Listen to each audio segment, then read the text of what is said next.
There are approximately 1.5 million landlords in this country. There are professional landlords, there are people who have invested in property to do buy-to-let, and then there is a growing group of accidental landlords.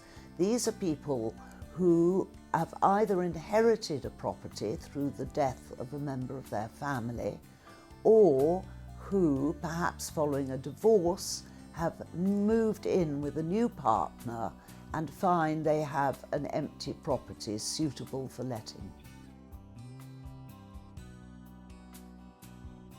There are several pitfalls to being a landlord, and it is actually quite a risky business.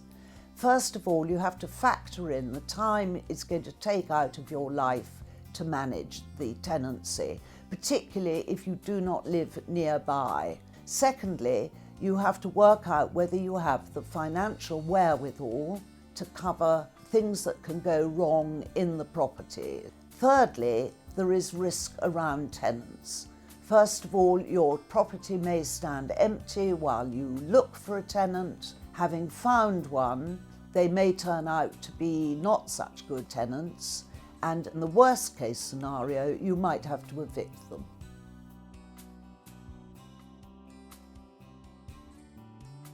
A good landlord is somebody who shows consideration for their tenants and goes the extra mile to make them comfortable in the property.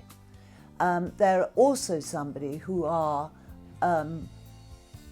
strongly present in the lives of the tenant, in that they're not a nuisance, but they make it clear that they are aware of their own rights and are open with the tenant about their responsibilities, so that you need a two-way relationship, and also you need to be very responsive if things go wrong.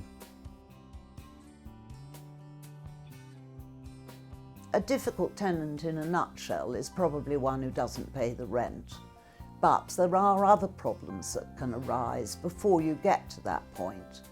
First of all, there can be very fussy tenants who are constantly ringing you about very, very small things, some of them possibly even imaginary, going wrong.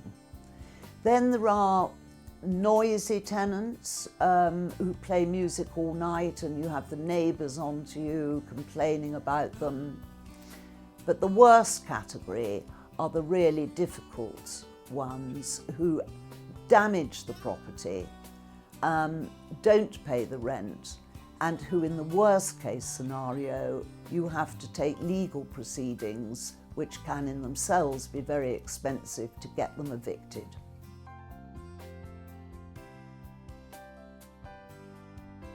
Anyone who has recently become or is thinking of becoming a landlord would be very well advised to look at the insurance cover there is out there specifically for landlords, which would cover a lot of the problems we have discussed.